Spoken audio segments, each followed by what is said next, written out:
It's a problem that goes back for ages, but it's only recently that researchers have discovered ways to cure it. Drugs like Viagra and Cialis have proven far more effective in dealing with male impotence than any remedies of the past. But the key to a woman's desire has proven far more elusive.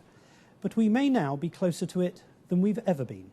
Nightline's Vicky Mabry reports on some groundbreaking research for our series, The Business of Desire.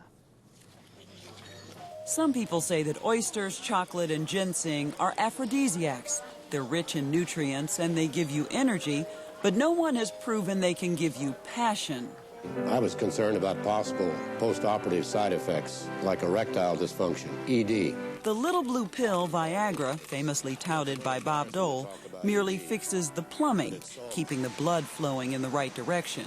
But now there's a drug in the pipeline that its makers claim really will restore lost libido in both men and women. And it has a lot to do with this man's research. Are you a big squeaky? Yeah, look at you. In his lab at Concordia University in Montreal, Professor Jim Faust studies sex between rats. Like humans, rats are very social creatures with a very similar hypothalamus, the part of the brain that controls desire. The difference to you between rats and humans is what? You know, the problem with rats is they can't talk. The good thing is they don't lie. Faust is finding that this new substance, called bremelanotide, or PT-141, which he's testing on female rats, seems to put them in the mood. What can you tell about her behavior now? The more she makes a solicitation, the more likely it is that she's had her PT-141.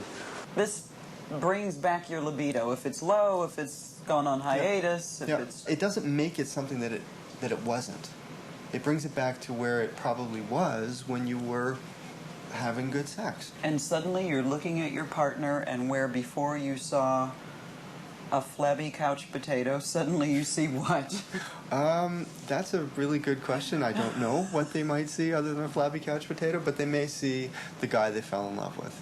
Bremelanotide was being developed as a tanning aid until researchers noticed something else. These drugs tend to have two side effects. One is they reduce appetite, and two, they induce erections. It's amazing. It sounds like a wonder drug. It's going to make people tan, thin, and horny. Yeah, I know. Bremelanotide would be the first drug to specifically target lack of desire in women. Postmenopausal women, women who've had hysterectomies, those experiencing legitimate sexual problems. This little powder here, how much of it do you need? Not very much, actually. Palatin Technologies acquired the patent to bremelanotide and has been conducting clinical trials on human beings. How long do the effects last? We're hearing that it's actually lasting many hours, sometimes 6 or 8 hours, with an onset of action as early as 30 minutes. It's being developed as a single-use nasal spray. That way it avoids being broken down in the digestive system and goes straight to the brain. So remember I said the hypothalamus is here, and it's going to activate these limbic areas of the brain and then activate the whole cortex. What are those? What's the neurochemistry of that? We don't know. We don't know. So you don't really know what once it's activated here, does? well, we know what it does, but we don't know then how it activates the rest of the brain. We know that it does. I'm smiling because, you know, some of the women put it in more colorful language that I'm not comfortable using on television. Dr. Michael Perlman screened the women for Palatin's clinical trials and keeps an eye on the results. What was said is that the quality of my orgasm was more the way it used to be, and I like that. I had some thoughts about my husband. I noticed some things while I was watching the soaps that I don't always notice, and it just put me a little more in the mood, and I was a little more receptive to his advances. I initiated sex with him for the first time, even though I've thought about doing that for a long time. But to put it very bluntly, this medication did not basically make women go into heat. Oh, not at all. Not at all. I've never seen any data on any medication that's been brought to my attention yet that works in the way people might imagine an aphrodisiac would work. Bremelanotide will likely encounter tough resistance to its getting FDA approval. One concern, abuse. Some young partiers have been known to mix Viagra with ecstasy for recreational use. I think that there'll be enormous sales over the internet. I think there'll be sales in bars and on street corners. Certainly when the thing is first approved, I think it will be widely misused. The next presenter is Leonore Teifer. I see today as a perilous moment in the history of women's sexuality.